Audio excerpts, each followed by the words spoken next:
ten nauczyciel, ten arcykapłan, arcynauczyciel, Zbawiciel, człowiek, Jezus Chrystus, Syn Boży, przygwożdżony do krzyża, a pod krzyżem arcykapłani uczeni w piśmie, starsi, naśmiewają się z Niego i mówią, innych ratował, a siebie samego ratować nie może.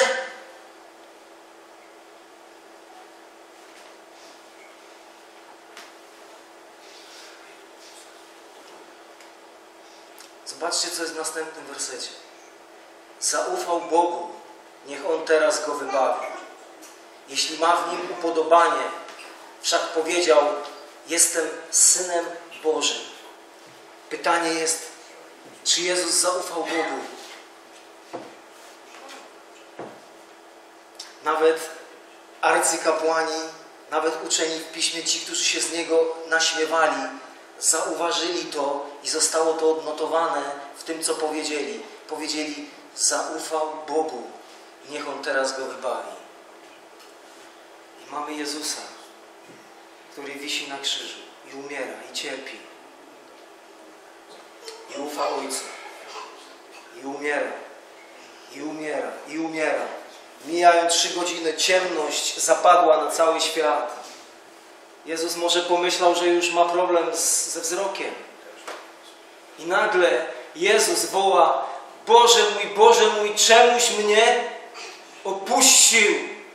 I pytanie jest, czy Jezus ufał Ojcu?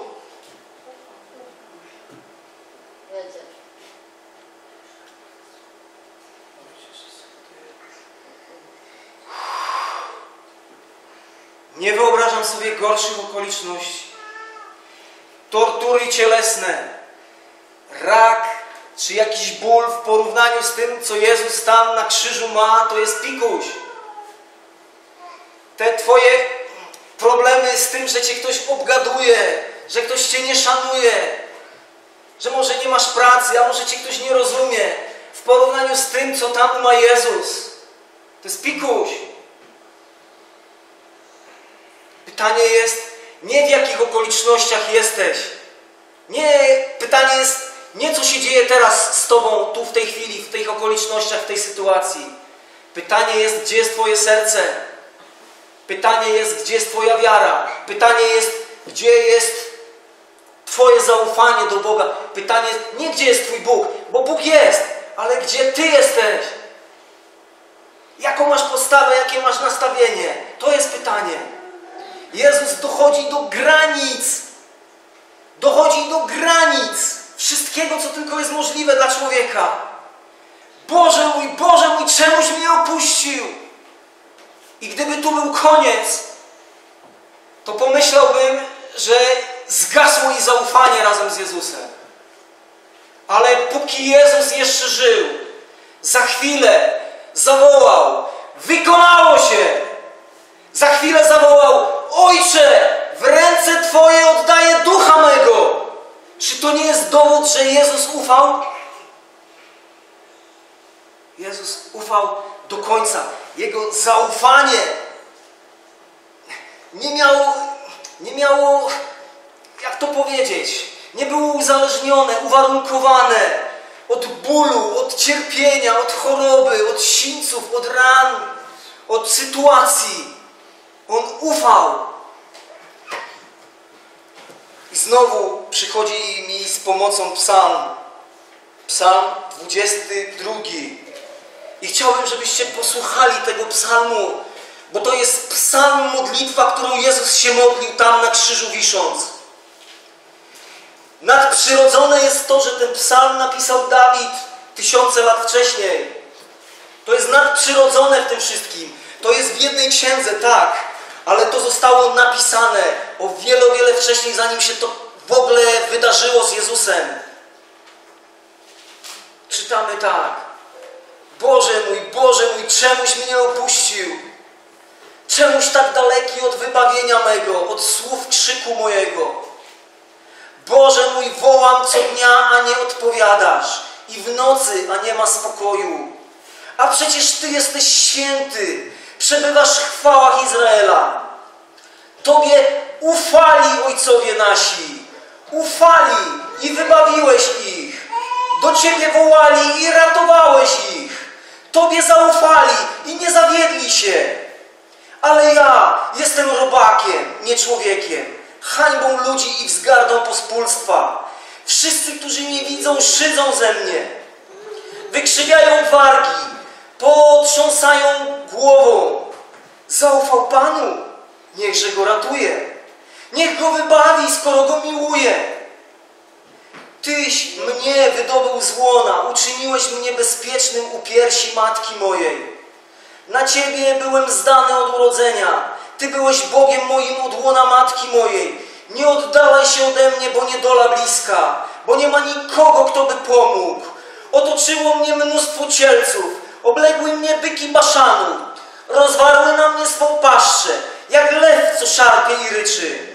Rozlałem się jak woda i rozłączyły się wszystkie kości moje. Serce moje stało się jak wosk, roztopiło się we wnętrzu moim. Siła moja wyschła jak skorupa, a język mój przylgnął do podniebienia mego i położyłeś mnie w prochu śmierci. Oto psy otoczyły mnie, osaczyła mnie gromada złośników, przebodli ręce i nogi moje. Mogę policzyć wszystkie kości moje. Oni przyglądają się i sycą się mym widokiem. Między siebie dzielą szaty moje i o suknię moją los rzucają. Ty zaś, Panie, nie oddalaj się, mocy moja, pośpiesz mi z pomocą, ocal duszę moją od miecza. I tak dalej, i tak dalej. Jak jesteś ciekawy Jezusa, to wróć do tego psalmu. Mi tylko chodzi o to, żebyśmy zobaczyli, że Jezus ufa. I że my w Jezusie mamy wzmocnienie do tego, żebyśmy my ufali, bez względu na to, w jakiej sytuacji, w jakich okolicznościach się znajdujesz. Może już leżysz na łożu śmierci. Może masz problemy. Może tak jak dzisiaj walczyliśmy w uwielbianiu, Twój ogień, Twoje światełko przygasło i walczysz o rozpalenie tego tlącego się knota. Może nie pociąga Cię już tak bardzo Bóg, Słowo Boże, zbór, ewangelizacja, służenie innym. Może. Chcę Ci powiedzieć, nie rezygnuj. Wiesz dlaczego? Bo jakby Jezus zrezygnował, koniec. Koniec. I ostatni werset na koniec. Chciałbym, żebyśmy otworzyli Księgę Izajasza. Te słowa były zapisane jeszcze szybciej. Izajasz, 30 rozdział.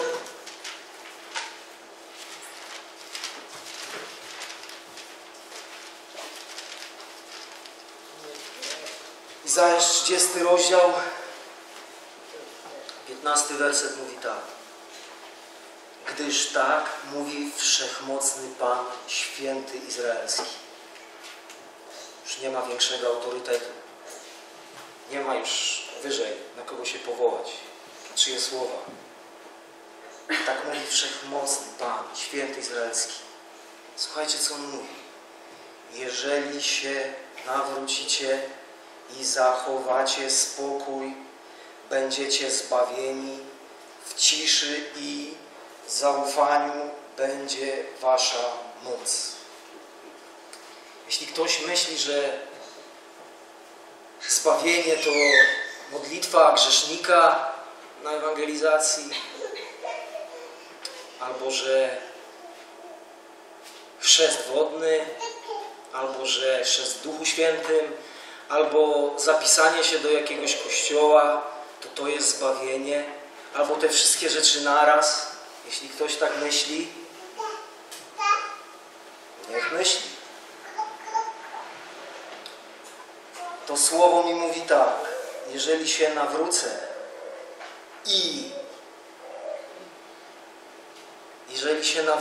jeżeli się nawrócisz czyli jest dalej.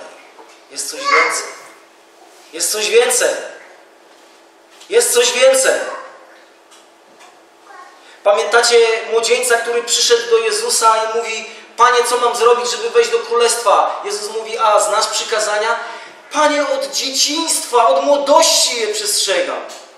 A Jezus mówi, uśmiechnął się, popatrzył na niego z miłością i powiedział, jeszcze jednego ci brakuje, przyjacielu. Bo jest coś więcej. Widzisz, dla tego Łotra na krzyżu już nie było nic więcej. Nawet nie miał okazji, nie wiem, zapisać się gdzieś. Nie miał okazji wziąć chrztu wodnego. A Jezus powiedział mu, jeszcze dziś będziesz ze mną w raju, bo dla niego nie było już nic więcej, to już był koniec. Ale dla ciebie, dla mnie, dla tych, którzy żyjemy, jest dzisiaj, jak Bóg pozwoli, to będzie jutro i to oznacza, że dzisiaj i jutro będzie jeszcze coś. Nie wystarczy, że jesteś dzisiaj w kościele. Zbawienie swoje musimy sprawować. Każdego dnia i każdej nocy. Jeśli dzisiaj umrzesz, okej, koniec. Nic nie musisz, idziesz do nieba. Ale jaką mi dasz gwarancję, że jutro, jeśli przyjdą na ciebie takie pokuszenia, takie ataki, że się nie zaprzesz, że nie ulegniesz, że nie zawrócisz. Nikt takiej gwarancji nie daje. Więc jest coś jeszcze. Jeżeli się nawrócicie i zachowacie spokój, będziecie zbawieni. W ciszy i zaufaniu będzie wasza moc. W ciszy i zaufaniu będzie wasza moc. Jezus ufał, nie odezwał się, jak owca na rzeź prowadzona. I na końcu objawiła się taka moc, że wskrzesiła go z martwych. Nie ma większej mocy. Jeśli ty, przechodząc przez próby, przez dni i noce, przez okoliczności, przez jakie przechodzisz, zachowasz zaufanie do Jezusa i wytrwasz, zachowasz spokój, doczekasz się mocy. Doczekasz się mocy, która cię przez to przeprowadzi i cię uwolni.